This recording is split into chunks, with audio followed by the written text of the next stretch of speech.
Hello friends and welcome to the Southern Mountain Kitchen. Today we're going to make blackberry bread.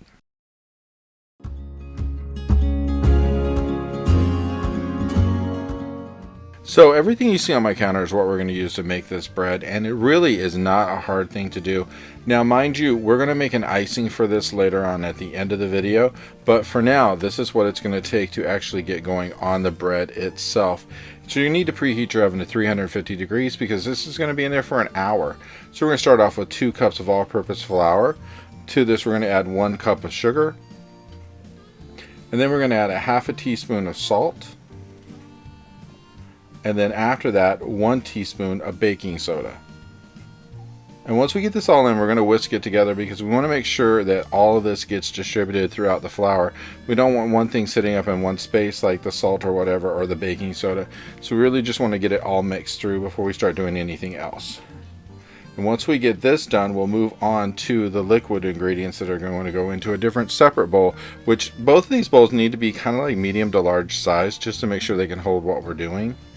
But whisk this through really well, and then we're going to start with 1/3 cup of vegetable oil, and then after that we're going to add a cup of buttermilk.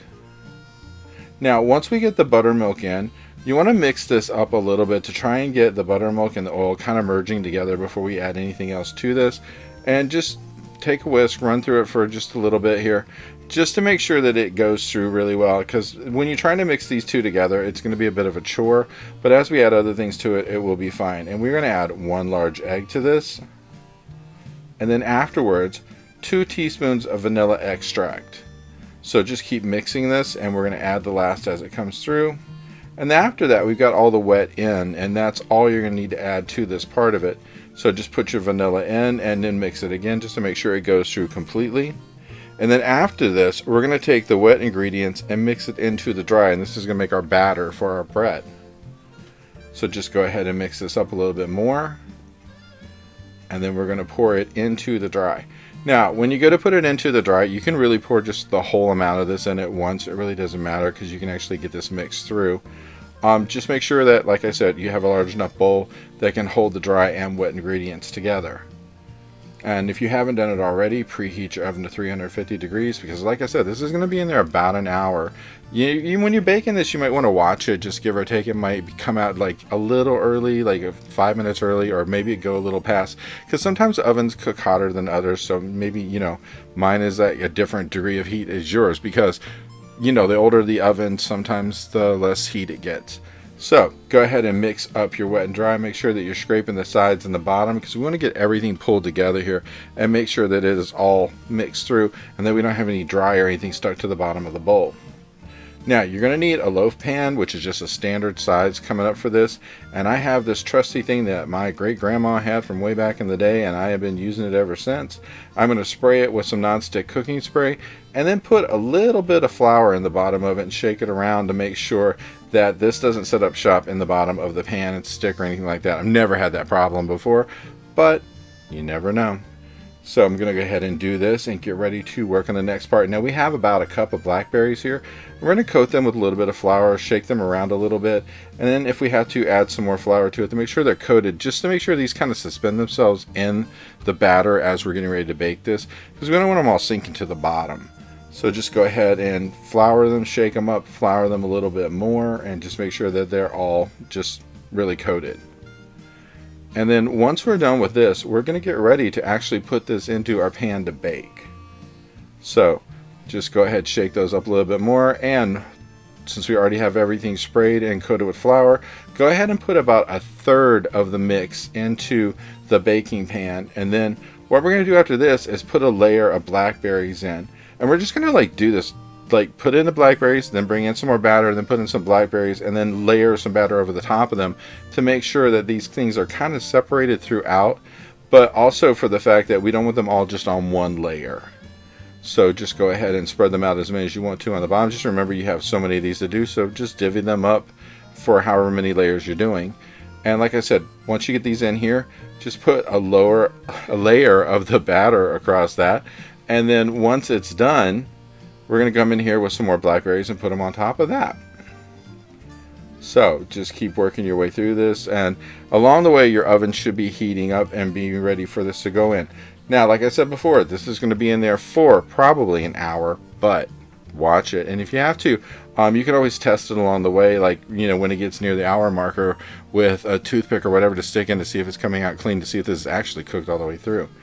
Now we're going to put these blackberries in here again. When you're putting them in, just take your finger and push them down a little bit into the batter that's there, just to make sure that they actually are into it a bit, because once we do this, we're going to bring more batter over top of this and just put a layer going across the top of them just to protect them while they're baking. So go ahead and use up what you have there, then use the rest of your batter, put it across the top of it, and spread it out with a spoon or whatever, just to have an even coating across it. It doesn't have to be a thick coating, just enough to kind of cover them up, so that way the berries aren't straight out in the heat. And then once you've gotten this done, we're going to get this ready for the oven. And once it's in there, we're going to bake it, bring it out, and let it cool before you even consider the icing. Because if you put icing on a hot bread like this, it's just like baking a cake. If you do it, it's going to melt right off the top. So we want to actually give this some time to cool. So this is getting ready right now to go to the oven once this is all spreaded out and ready to roll. And then when it comes back, just let it cool for a bit before you even try to take it out of the pan, because otherwise you could run the risk of cracking it, breaking it, or actually ripping a layer off of it. So you really do need it to sit. So this is what mine looked like when it came back out of the oven, and it looked really nice and it smelled amazing. So set it to the side, let this thing start to cool. I'd give it a good half an hour or so just to do it on its own before we start trying to take it out. And then take something flat and just run it down the sides to make sure that they're not really stuck or anything. And then when it's cool enough, you really can pat this with your hand and shake this loose to a point to where you can pop it out. And just move it around a little bit first, and as you can see, mine just popped right out. So that's the best thing in the world, is to not have to worry about that thing getting stuck in there. And then after this, we're going to make icing to go on top of it. So we have the ingredients right here. It really just takes 3 things to go into this. So you have a cup of powdered sugar, 2 tablespoons of milk, and then 1 teaspoon of vanilla extract. And once we put this in, we're going to stir this until we like totally get this mixed through and it's really smooth and really easy. It's like a runny icing almost. It's not going to be thick like icing you put on a cake. You want this to be a little runny because we're going to pour it over top of it and let it sit up shop. So run your spoon around this bowl or whatever you're using to do it in, and just keep mixing, because eventually it's going to break up all of the powdered sugar and it's going to look smooth like this. And we're just going to pour this over top in little runs. We're trying to put it on and give it a chance to set up, and then just put some more on right afterwards until we work our way across the whole top of this. Now this will run off the sides, and that is fine because this is going to give you some good icing on the side to eat as well. And just keep working your way all the way across this until we get the whole thing done. And there's plenty of icing here to go from front to back, side to side, and get a really good coating on this before you use it all up. And the best thing about this is it's going to give this punch of sweetness that's going to work with those berries so well that it's just a great thing to eat, because of just the flavor that you get out of all of this together in this bread, which just has the best taste. So keep going over top of this until you get a thick coating of this onto the top of it, and just let it sit for a minute and let the icing set up before you actually try to slice it. And this is such a wonderful thing to have, and so easy to make. It really doesn't take that much effort. And when mine was done, it looked something like this. And I got to tell you, it did not last long in my house because everybody was eating this. So I hope you like it.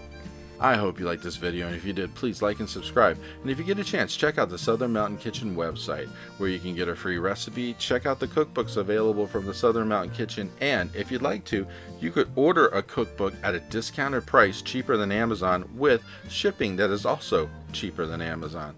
So if you get a chance, check it out, and I hope you have a great day.